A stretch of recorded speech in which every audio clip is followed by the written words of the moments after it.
30 cases involving the cops who killed Tyre Nichols. We should say who murdered Tyre Nichols. And I know murder is a legal term, but let's be honest here. There's no disrespect or to the law when we say that.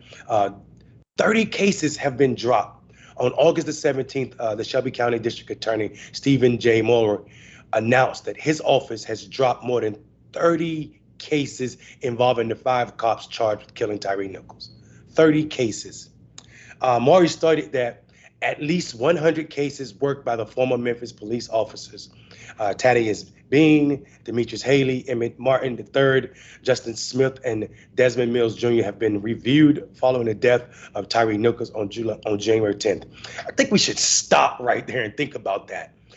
That is unbelievable stealing of people's resources, not just the cases that people had to reinvestigate and reopen and view, but the loss of life, the amount of people that have been affected by these officers. This is the problem with the way we police and not addressing corrupt cops. And while these 5 officers were charged with the murder of Tyre Nichols, there are so many others in that police department that are guilty of turning their blind eye and not crossing that blue line of silence that we know is a real thing throughout police departments in this country.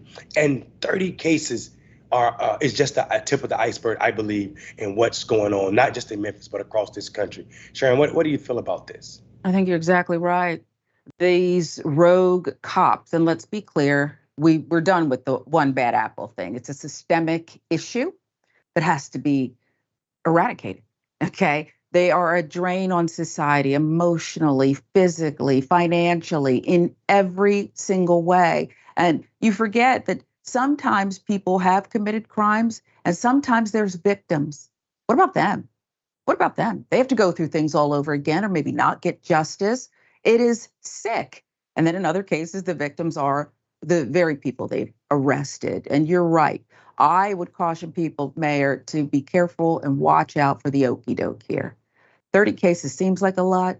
It's the tip of the iceberg. Every case that any of these derelict, rogue, morally corrupt individuals, groupthink individuals have touched with just a fingernail has got to be looked at.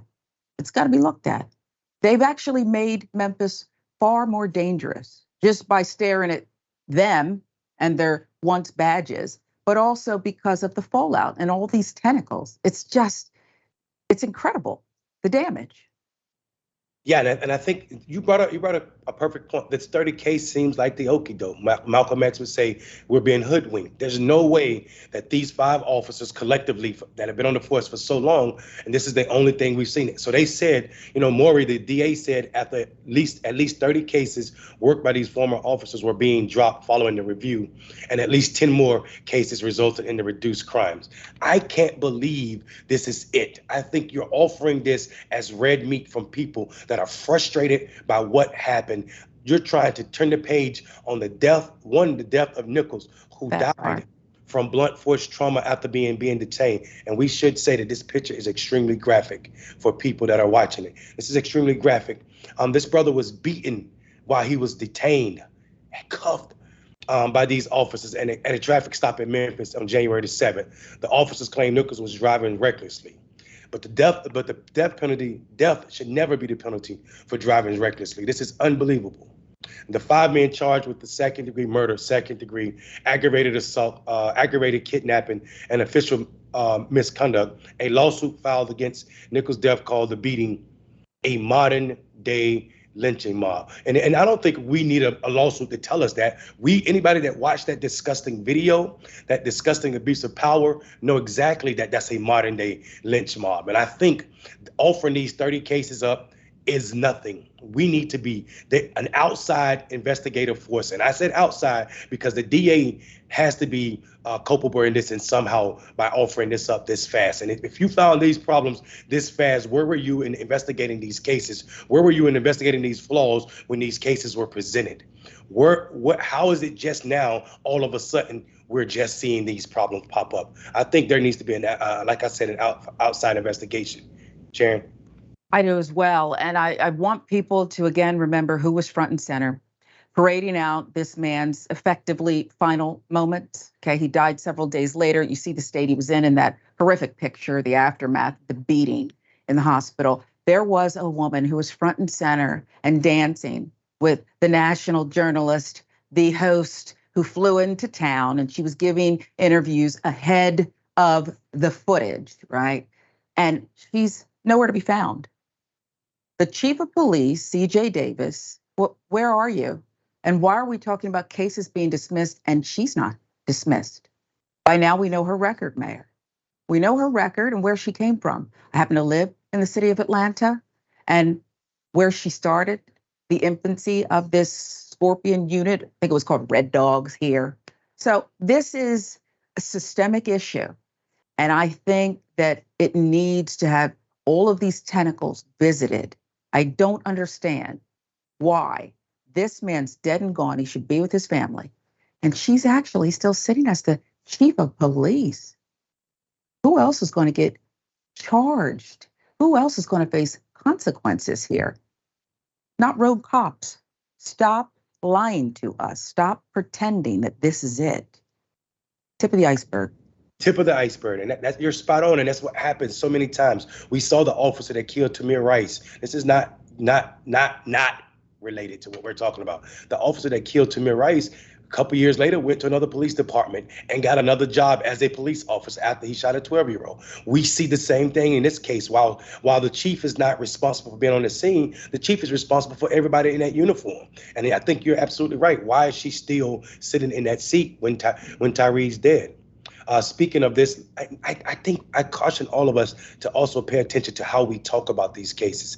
Ex-officer Princeton Hemphill, who arrived at the beating, who was also terminated from the Memphis Police Department for his involvement in Tyre's death. Look how we still refer to him as ex-officer. If this was a black person, he'd be a thug, he'd be a murderer, he'd be a criminal. And the language we use when we talk about these officers or so-called officers, and I'm okay with using officer because I think officers and also thugs in some cases are not separated. These guys displayed the same behavior as what we call thug behavior. And this is absolutely ridiculous that they get off this easy. Now let's get into some of these dropped cases. As in such a case, the primary consideration is concern about the credibility of witness of discharged officers. Now we are concerned with that. We should always be concerned with that. Read a statement from the DA, CNN reports. According to ABC 24 News Memphis, the cases dropped were arrests made by the officers while they were working for Memphis Police Scorpion unit. This is the unit you're talking about. The outlet claimed that Mulroy's decision would result in dozens of bad guys going free. Dozens of bad guys going free. Nico Man from Atlantic Blackstock said that. Listen, let's be clear. Our definition of bad man, if it doesn't include officers that act like these officers, it ain't a complete definition. So if the fact that these officers live and exist in police uniform, protected by badges and qualified immunity, that to me threatens me and scares me as much as any other so-called bad man that they're talking about. It goes on to say that the former MPD officers were 5 of the 40-member now disbanded Scorpion unit. Scorpion stood for Street Crimes Operation to Restore Peace in our neighborhoods before being disbanded on January 28th. Nico Man also stated that. Listen to me. This unit was widely criticized for failing in its mission to reduce the city's assault, homicide, and robbery rates. You want to know why? Because they were part of it. Because their behavior just shows you. We just watched the homicide that this unit created. This unit did. So I'm not surprised. Nobody in the community is surprised that the Scorpion unit or any unit that's built like them would ever have, the idea of lowering the crime rate in our community, and they would ever be effective at that because there's no community buy-in in this type of aggressive policing when we're already over-policed. The unit made 566 arrests before being deactivated and was accused of working without adequate oversight while harassing minority communities. My God, 566 arrests. I think, and judging by these 5 officers' behavior, all 566 of those arrests need to be investigated, and let's go from there with these people. Sharon. You're exactly right. And when you talk about crime stats and what went down and who helped make the city safe, the crimes they committed weren't being added into the stats. That's number one. The other thing is you're exactly right when it comes to words matter. And there's 2 other words that I'm tired of hearing associated with cops or current ones, and that's excessive force. What are you doing here? And what are you talking about? You talking about attempted murder? You talking about beating people up, assault, kidnapping in some cases? Stop using words like excessive force. By definition, there's a problem here, okay? There's a problem here. And so I would challenge people to get rid of that stuff. It's like, Mayor, when I sat at the news desk for years and a producer would hand me something that said inappropriate relationship between a coach and a 13-year-old. I'd say, I'm not saying that. It's not a relationship. It's not an inappropriate relationship. Molestation, rape. It's not an inappropriate relationship, and it's not excessive force. Call it what it is. It's a crime. Absolutely. And it's a crime committed by those charged with, solving crimes. And I think the attorney for a lot of the several clients that had their cases dropped, Attorney Claiborne Ferguson, represents those clients. And he noted that majority of these guys were majority of the clients, his clients that had their cases removed, were victims of excessive force, victims of these crimes, of this abuse at the hands of these police officers. This speaks to something, and it also showing that this DA is trying to cover something up. You were willing to overturn the cases where excessive force was used in this. We're seeing a pattern. What about the other cases? If they broke that law, and that is a law that's being broken, what else did they break? And we need to investigate. Like I said, all 566 of those cases that they so-called discovered. Ferguson went on to say that he had never seen the DA's office have to dismiss so many cases because of one incident.